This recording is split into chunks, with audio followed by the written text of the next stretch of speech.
가계 빚은 사상 최고치, 은행 이익은 역대급이라는데 이게 공정한 걸까요?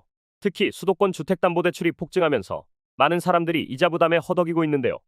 정작 은행들은 이 상황에서 천문학적인 이익을 챙기고 있습니다. 한 예로 내년 초 결혼을 앞둔 A씨가 있다는데요. 신혼집 마련을 위해 지난달 은행에서 무려 2억 원을 대출받았다고 합니다. 그런데 대출 가상금리가 오른 탓에 이번 달부터 매달 50만 원 수준으로 이자를 더 내야 한다고 하는데요. 사회생활 한 지 얼마 안 돼서 아무래도 대출을 많이 받았는데 제일 낮은 금리로 선택했지만 부담이 크다고 전했습니다. 그런데 여기서 끝이 아닙니다. 정부는 대출을 잡겠다고 규제에 나섰고 5대 시중은행은 무려 26번이나 대출 가상금리를 올렸습니다. 반면에 기준금리가 내려가면서 예적금 금리는 줄줄이 떨어졌죠. 그 결과는 어떨까요? 예대금리 차, 즉 은행이 대출로 벌어들이는 이익과 예금에 주는 이자의 차이가 더 커졌습니다. 결국 이 차액은 모두 은행의 이익으로 돌아갔습니다.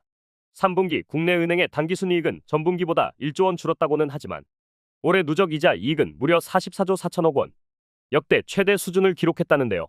심지어 금융당국도 이 문제를 더는 두고 볼 수 없다며 비판에 나섰습니다. 이에 김병환 금융위원장은 대출받은 사람들이 고금리로 고통받고 있는데 은행들은 엄청난 이익을 챙기고 성과급까지 주는 상황이라며 이런 건 당연히 비판받아야 한다는 입장이었죠. 문제는 여기서 끝나지 않습니다. 이자 부담이 줄어들지 않으면서 가계 소비는 위축되고 경제는 더 악화되고 있습니다. 상명대 서지용 교수도 은행들이 이익을 더 확보하려고 계속 금리를 올리면 소비가 줄어들고 국민 경제 전반에 악영향을 미친다며 이것은 구조적인 문제로 보인다고 말했습니다. 물론 지금은 강화된 대출 규제 덕분에 가계 대출 증가세가 조금씩 잡혀가고 있습니다.